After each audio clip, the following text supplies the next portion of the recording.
بسم اللہ الرحمن الرحیم۔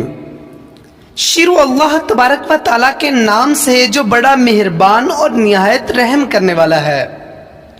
دوستو، آج کی اس ویڈیو کے اندر ہم آپ کو ہاروت اور ماروت کے بارے میں بتائیں گے کہ وہ کون ہیں اور ان کو اللہ تعالیٰ نے کیا سزا دی اور ان کا جرم کیا تھا۔ تو دوستو، آپ سے گزارش ہے کہ ویڈیو کو اینڈ تک ضرور دیکھیے گا۔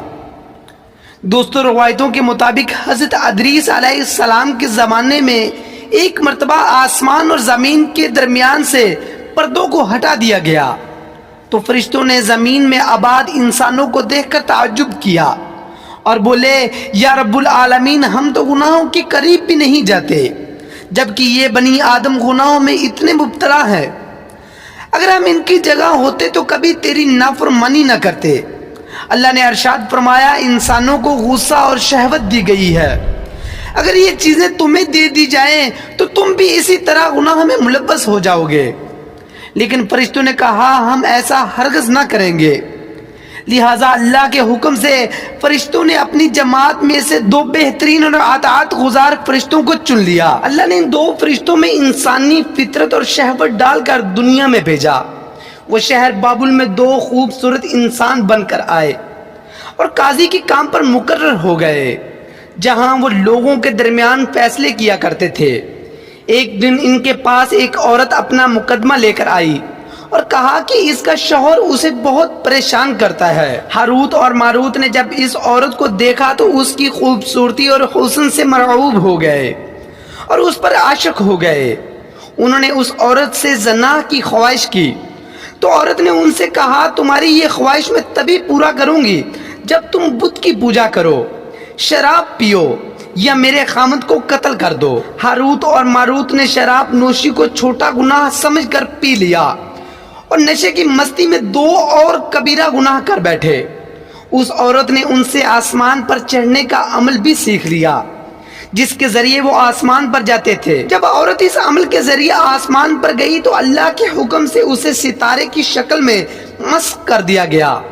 چونکہ اس عورت کا نام زورا تھا، اس لیے وہ سیارہ زورا کہلایا، جسے آج وینس کہتے ہیں۔ اس گناہ کی وجہ سے ہاروت اور ماروت خود وہ اسم اعظم بھول گئے جسے پڑھ کر وہ آسمان پر جاتے تھے، اور بطور سزا انہیں بابل کے ایک کنویں میں الٹا لٹکا دیا گیا، جہاں وہ تا قیامت یوں ہی قید رہیں گے۔ یہ ایک اسرائیلی روایت ہے جسے امام ابن کثیر اور فخر الدین رازی جیسے مفسرین افسانہ اور من گڑت کہانی قرار دے کر سختی سے رد کر دیتے ہیں۔ وہیں امام سیوطی جیسے علماء اس روایت کو مستند مانتے ہیں۔ ہاروت اور ماروت اور چاہے بابل کے سلسلے میں ایک اور روایت کثرت سے بیان کی جاتی ہے، جس کے مطابق ایک زمانہ ایسا تھا جب شہر بابل روح زمین پر تہذیب اور تمدن کا مرکز تھا۔ یہاں کے لوگ باطل خدا کی پرستش کیا کرتے تھے۔ یہ لوگ اپنی قسمت ان سے وابستہ سمجھتے تھے، اس لیے علم نجوم اور علم فلکیات میں بڑے ماہر تھے۔ ان کے بت قدوں میں ستاروں کی پوجا کی جاتی تھی۔ یہ لوگ جادو، تنتر منتر، سلفی کو بہت اہمیت دیتے تھے اور اس علم کے ذریعے معاشرے میں خوب فساد پھیلاتے تھے۔ یہ لوگ تسلسم، جادو، تنتر منتر میں بہت آگے بڑھ گئے۔ ان میں بڑے بڑے جادوگر موجود تھے۔ ان کی تاریخی کتابوں میں جگہ جگہ جادو اور تنتر منتر ہی نظر آتا ہے۔ ان کا جادو دور دور تک مشہور تھا۔ مختصر یہ کہ اس شہر کا باشندہ ہونا ہی جادوگر ہونے کی علامت تھی۔ جب حضرت سلیمان علیہ السلام کی حکومت آئی تو آپ نے ان لوگوں کو اس شرکیہ عمل سے روکا اور ان کی سحر اور جادو کی کتابوں کو ایک جگہ جمع کر کے اپنی عظیم کرسی کے نیچے دفن کر دیا، تاکہ اس فتنہ انگیز عمل کا جڑ سے خاتمہ ہو جائے۔ جب سلیمان علیہ السلام کی وفات ہوئی تو شیطان نے ان کتابوں کو دوبارہ کھود کر نکالا اور لوگوں سے کہا، سلیمان پیغمبر نہیں تھا بلکہ ان کتابوں کے ذریعے حکومت کیا کرتا تھا، لہذا ہوا میں اڑنا، جنات پر قابو اور سلیمان علیہ السلام کے غیر معمولی معجزات دراصل جادو اور سلفی کا عمل تھا۔ بنی اسرائیل نے اس کی پیروی کی اور ان کتابوں کو پڑھنا شروع کر دیا، لہذا دوبارہ یہ شر انگیز علم اس قوم میں عام ہو گیا۔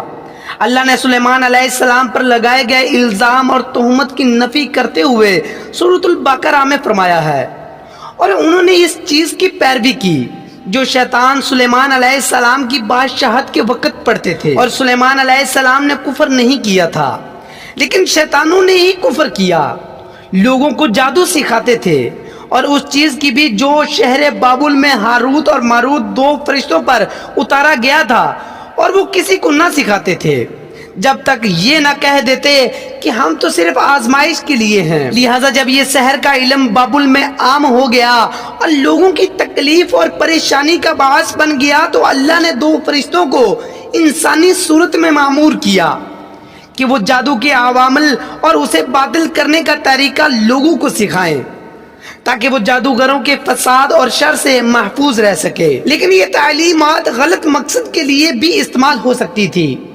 حالانکہ وہ فرشتے لوگوں کو تنبیہ کرتے تھے اور ان کے لیے صراحتاً کہتے تھے کہ یہ تمہارے لیے ایک طرح کی آزمائش ہے، لیکن پھر بھی وہ لوگ ایسے کاموں میں پڑ گئے جو انسانوں کے لیے ضرر اور نقصان کا باعث تھا۔ بعض عربی راستانوں میں اس کنویں کا ذکر بھی ملتا ہے جہاں کئی لوگ پہنچے اور ہاروت اور ماروت سے ملاقات کر کے جادو کا علم بھی سیکھا، جبکہ بعض مورخین کا کہنا ہے کہ عراق کے شہر حلہ کے قریب ایک کھنڈر میں موجود قدیم کنواں ہے جہاں سے بابل کی سرحد شروع ہوتی تھی۔